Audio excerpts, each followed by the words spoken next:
Muhammadin wa ala alihi washabihi ajmain.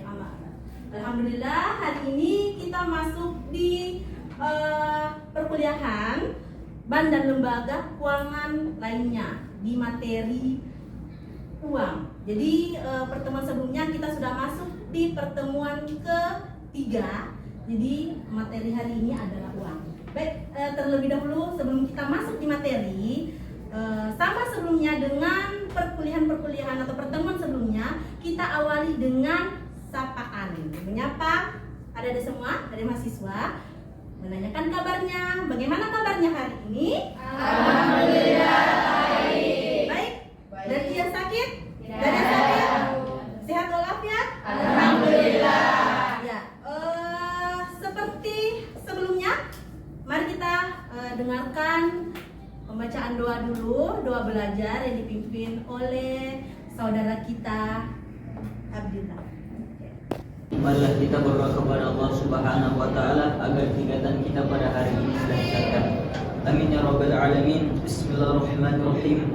Alhamdulillahirabbil alamin, hamdan syakirin, hamdan na'imin, hamdan yuwafi ni'amahu kafin mazidah. Allahumma shalli ala sayyidina Muhammad wa ala ali sayyidina Muhammad. Rabbi zidna ilman warzuqna fahman. Allahumma inna as'aluka ilman nafi'an wa rizqan halalan tayyiban wa 'amalan mutaqabbalan. Allahumma rabbana atina fid dunya hasanah wa fil akhirati hasanatan wa qina 'adzaban nar. Wa sallallahu ala sayyidina Muhammadin wa ala alihi washabbihi wasallam. Walhamdulillahi rabbil alamin. Uang itu apa? Coba. Uang? Alat transaksi. Sebagai alat tukar menukar. Yang pertama sebagai alat tukar menukar. Yang kedua? Alat transaksi. Alat transaksi. Apa lagi? Apa lagi?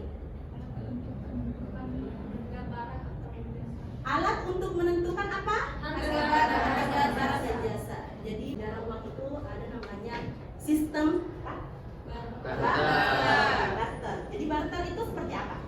Barang dengan barang. Oke, pertukaran barang dengan barang. Kemudian ya, kembali beralih ke sistem ternak, tembakau, kulit, bulu, minyak, alkohol, besi tembakau, emas dan sebagainya. Barang memiliki barang yang dibutuhkan oleh orang yang mengajak bertukar barang. Oke. Yang kedua adalah orang yang diajak bertukar barang membutuhkan barang yang dimiliki oleh orang yang mengajak bertukar barang. Jadi saya tadi sudah jelaskan bahwasanya misalnya Suwandi butuh ikan, kemudian Hidayah butuh beras. Jadi mereka saling bertukar. Itu maksud dengan barter pada zaman dahulu. Oke. Kemudian beberapa uang pertama dalam bentuk uang kertas ini. Jadi kalau kenapa saya tidak tampilkan slide uang yang terbaru, karena kalian pasti memiliki. Jadi yang saya memperlihatkan itu adalah uang dari tadi yang dari China, uang kertas yang pertama dari China. Oke? Ini jadi bentuknya kayak semacam cek ya.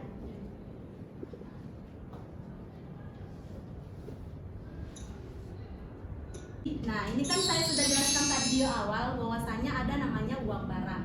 Uang barang itu bisa teh, garam, ternak, tembakau, senjata, kemudian kerang dan beras. Jadi barang itu dapat diterima dan dibutuhkan semua orang. Kemudian barang itu setiap dapat ditukarkan kepada siapapun. Jadi dia hampir sifatnya sama dengan barter. Cuman ya. Nah, ini kesulitan uang barang. Jadi kesulitan uang barang tersebut itu sukar untuk disimpan. Karena apa? Tadi ya berbentuknya barang, kayak teh, tembakau dan sebagainya. Kemudian sukar untuk dibawa kemana-mana, tidak dibagi dan menjadi bagian kecil, kemudian tidak tahan lama dan nilainya tidak tetap.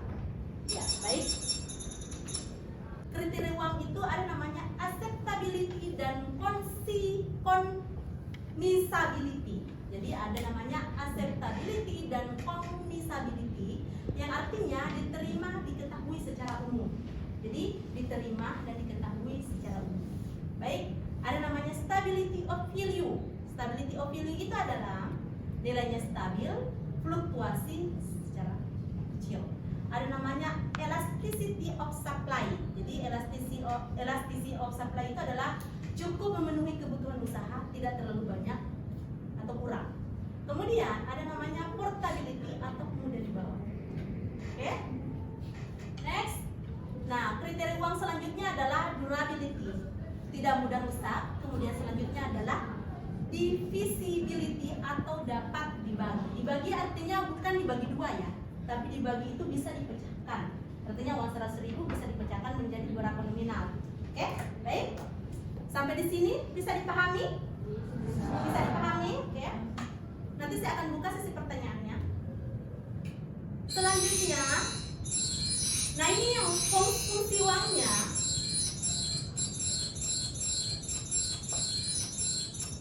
Nah, ada namanya fungsi asli. Fungsi asli itu, ya, seperti kita ketahui pada umumnya adalah sebagai alat tukar menukar, kemudian sebagai satuan hitungan. Oke. Yang kedua ada fungsi turunan. Fungsi turunannya adalah penunjuk harga. Jadi ada tadi yang menjelaskan bahwasannya itu sebagai penunjuk harga, ya kan? Kemudian sebagai alat pembayaran. Kemudian sebagai alat menyimpan atau menabung atau sebagai investasi. Kemudian sebagai pendorong kegiatan ekonomi. Oke, kemudian sebagai pembentuk dan pemindah kekayaan. Kemudian sebagai standar pembayaran utang. Kemudian yang terakhir adalah sebagai alat pencipta kesempatan kerja. Kenapa saya katakan bahwasanya uang itu penting? Karena ya fungsi turunannya ini bisa kita lihat bahwasanya dia adalah penunjuk harga. Apapun itu berkaitan semua dengan uang. Kehidupan sehari-hari kita itu berkaitan dengan uang. Semua berkaitan dengan uang. Kita mau jadi poin terakhir ini yang paling menarik adalah sebagai alat pencipta kesempatan kerja, karena sejatinya adalah ketika kita misalnya tidak punya pekerjaan dan apa yang kita cari itu adalah mencari pekerjaan untuk mendapatkan uang. Oke? Selanjutnya berdasarkan bahan ada uang logam, ada uang kertas. Kemudian berdasarkan nilai ada namanya full body money dan uang yang tidak bernilai penuh yaitu representative full body money. Oke? Kemudian berdasarkan lembaga pembuatnya adalah ada uang kartal dan uang giral.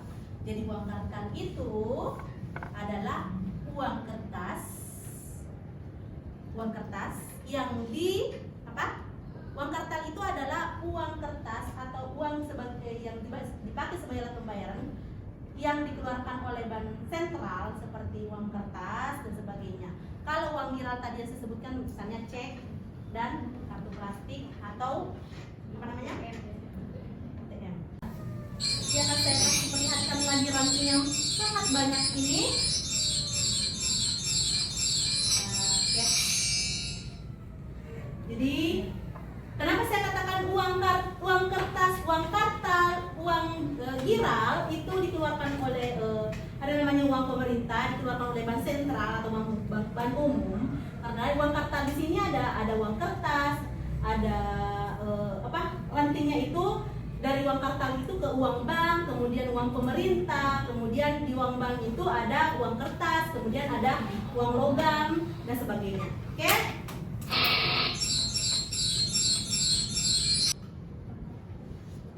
Ini ranting dari jenis-jenis uang. Ada namanya uang kartal, ada uang giral. Nanti akan saya kasih perlihatkan lagi ranting yang sangat banyak ini. Oke.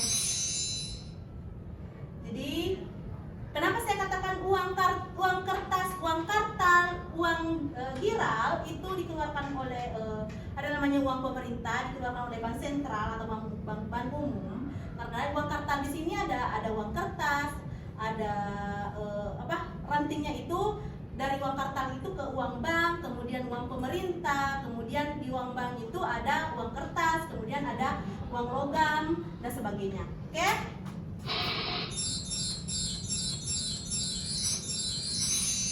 Nah, tadi uang kartal.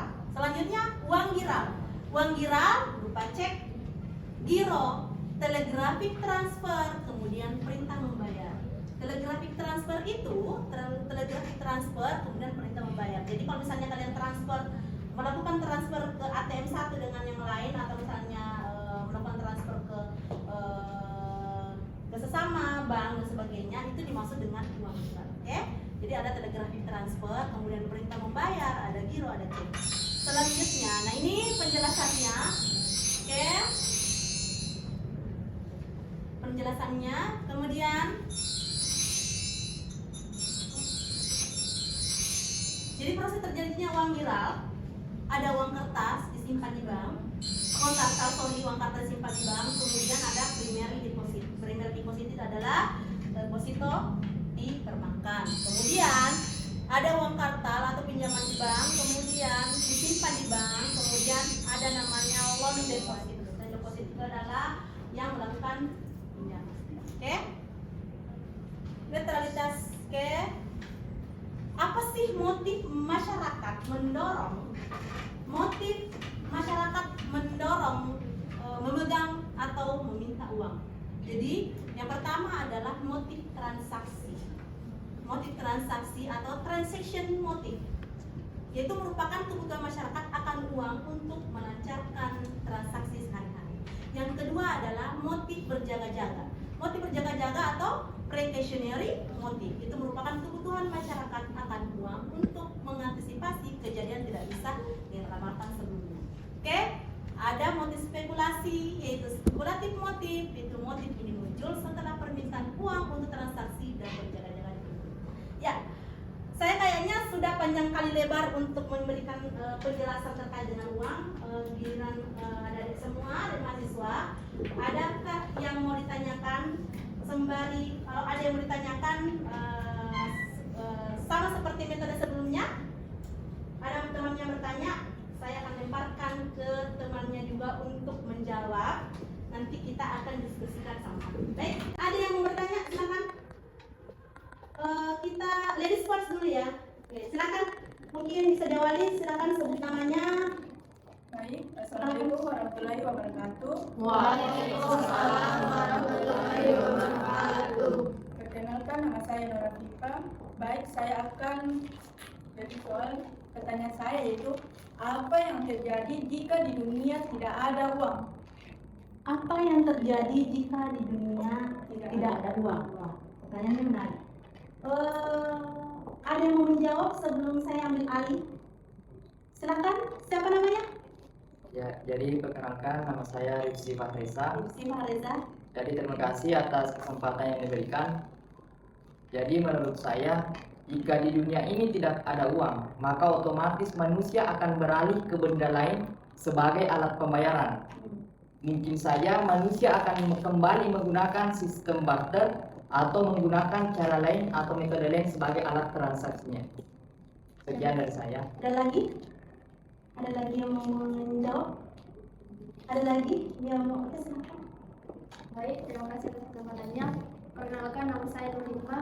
Menurut saya, jika tidak ada uang di dunia, maka terjadi kesulitan dalam transaksi karena jika masih kembali pada barter, barangnya susah untuk dibawa kemana-mana, mungkin nilainya juga tidak tetap dan barangnya bisa rusak kapan saja. Oke.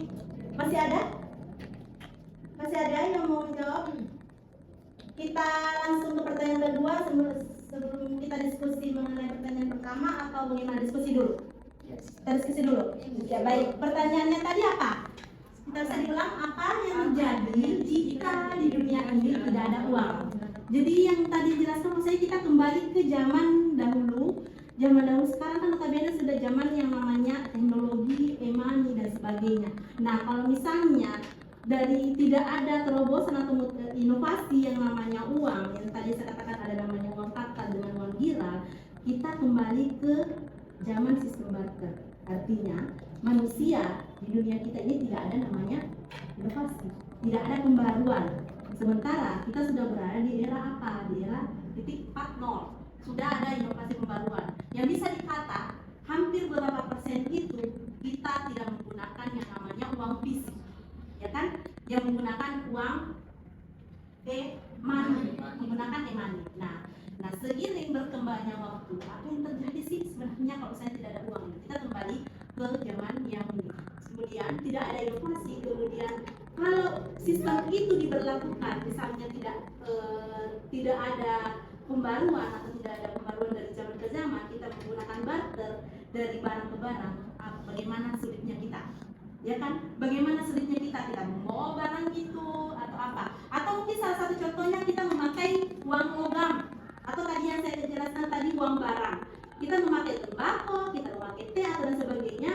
Nah, bagaimana sulitnya kita ketika kita bawa uang barang tersebut atau barang yang mau dibarterkan tersebut ke yang membutuhkan, atau misalnya tadi barter tadi yang saya katakan bahwasanya saling yang membutuhkan antara satu dengan yang lain, kemudian saling bertukar. Nah, seperti itu. Nah, itulah bagusnya inovasi atau pembaruan dari zaman ke zaman, karena dengan adanya ini kita sudah dimudahkan dalam hal apapun. Karena bisa kita lihat motif yang mendorong masyarakat memegang atau meminta uang itu adalah yaitu motif transaksi, motif berjaga-jaga, dan motif spekulasi. Motif transaksi di sini seperti yang saya sudah jelaskan tadi, bahwasanya kita melakukan tukar menukar, melakukan apa tadi? Saling tukar menukar, apalagi uang sebagai alat transaksi pembayaran, kemudian apalagi sebagai alat pembayaran utang dan sebagainya. Jadi ya, motif transaksi, kemudian untuk melancarkan transaksi sehari-hari. Kemudian yang kedua adalah motif berjaga-jaga. Nah, makanya pentingnya itu namanya menabung atau investasi, karena kalau di kemudian hari kita misalnya tidak perekonomian kita lagi bermasalah atau misalnya lagi berkurang penghasilan kita, ada investasi atau tabungan kita. Jadi itulah pentingnya uang. Kemudian yang ketiga adalah motif spekulasi atau spekulatif motif, yaitu motif ini muncul setelah permintaan uang transaksi dan berjaga-jaga terpenuhi. Jadi seperti itu ya. Oke? Sampai di sini dipahami? Pahami? Oke. Bagaimana dengan penanya? Oke. Saya bisa mungkin satu lagi yang mau bertanya. Siapa tadi? Oh ya, silakan. Perkenalkan. Terima kasih atas kesempatannya. Perkenalkan, nama saya Muhammad Abdillah Aslam. Baik, pertanyaan saya yaitu kenapa nilai dari mata uang terus menurun dari waktu ke waktu? Kenapa nilai mata uang terus menurun dari waktu ke waktu? Ya, saya lempar ke mahasiswa dulu. Siapa yang mau menjawab? Silakan Ibu. Ya, silakan. Baik, terima kasih atas kesempatan yang diberikan. Perkenalkan, nama saya Hamidah. Terkait dengan pertanyaan dari saudara Abdillah tadi, kenapa mata uang kadang menurun? Pada dasarnya, nilai mata uang selalu berubah tergantung dari permintaan dan penawaran terhadap mata uang tersebut. Salah satu contohnya ketika suku bunga tinggi, maka permintaan itu atau mata uang tersebut itu akan naik juga. Juga berpengaruh terhadap inflasi begitu. Terima kasih. Ada yang mau menambahkan? Silakan. Ada yang mau menambahkan? Silakan. Ya, jadi pertanyaannya tadi adalah kenapa? Apa tadi? Kenapa Nilai mata uang terus menurun. Jadi nilai mata uang itu terus menurun atau terus dari waktu ke waktu atau meningkat? Karena 5.000 di zaman 90 Ya. beda dengan 5.000 sekarang. Jadi pada dasarnya itu ada namanya time value of money. Nilai waktu uang sekarang. Nilai waktu uang sekarang berbeda nilai waktu uang di masa yang akan datang. Jadi nilai intrinsik dari 5.000 akan berbeda dengan nilai 1 tahun kemudian 5.000. Jadi misalnya kita dapat barang yang 5.000 itu misalnya bisa dapat 2 item. 1 tahun kemudian ketika terjadi namanya tingkat suku bunga, inflasi dan sebagainya, itu dipengaruhi oleh tingkat suku bunga dan inflasi, itu akan berbeda nilainya. Nilai barang yang didapatkan itu dari 5.000 bisa saja hanya dapat 1 barang. Oke? Seperti itu ya. Jadi dipengaruhi oleh tingkat suku bunga dan inflasi dan sebagainya. Kalau tidak ada yang ditanyakan, kita akan lanjut minggu depan terkait dengan perkembangan uang dan bank dan lembaga keuangan. Jadi minggu depan kita akan masuk di perkembangan uang dan lembaga keuangan. sebagai penutup, saya akan memberikan dalam Islam itu, uang itu dipandang sebagai alat tukar. Jadi uang itu dipandang sebagai alat tukar, bukan sebagai komoditi. Jadi peran uang ini dimaksudkan untuk menyelapkan atau mentiadakan ketidakadilan, ketidakjujuran, dan pengisapan dalam ekonomi tukar-menukar atau barter. Artinya dalam Islam itu memang kita sudah diajarkan bahwasanya berlakulah jujur dan adil. Jadi artinya kalau misalnya sistem barter itu sudah ada ini pembaruan juga ya. Kalau misalnya kita mengadakan sistem barter, jangan sampai kita sudah mengatakan bahwasanya nominalnya itu sama, tetapi pada saat diterima itu ternyata agak berbeda. Nah, seperti itu ya kan, berbeda antara tadi saya kasih contoh antara ikan dengan beras. Jadi seperti itu. Jadi dalam Islam itu kenapa ada uang sebagai alat tukar, bukan sebagai suatu komoditi, karena untuk mentiadakan ketidakadilan, ketidakjujuran, dan pengisapan dalam ekonomi tukar-menukar atau barter. Jadi di dalam ketidakadilan ini digolongkan sebagai riba al-fadl yang dilarang dalam Islam. Jadi dilarang dalam Islam. Kemudian dalam Islam itu yang saya sudah tadi sebutkan ada namanya time value of money yang dikenal dengan economic value of time. Seperti itu ya. Jadi ada namanya economic value of time. Ya, nanti kita akan lanjut lagi materi minggu depan insya Allah. Baik, terima kasih atas waktunya hari ini dan semoga kita semua berada dalam lindungan Allah Subhanahu Wa Taala. Insya Allah minggu depan kita akan masuk di materi yang berbeda. Assalamualaikum warahmatullahi wabarakatuh. Waalaikumsalam.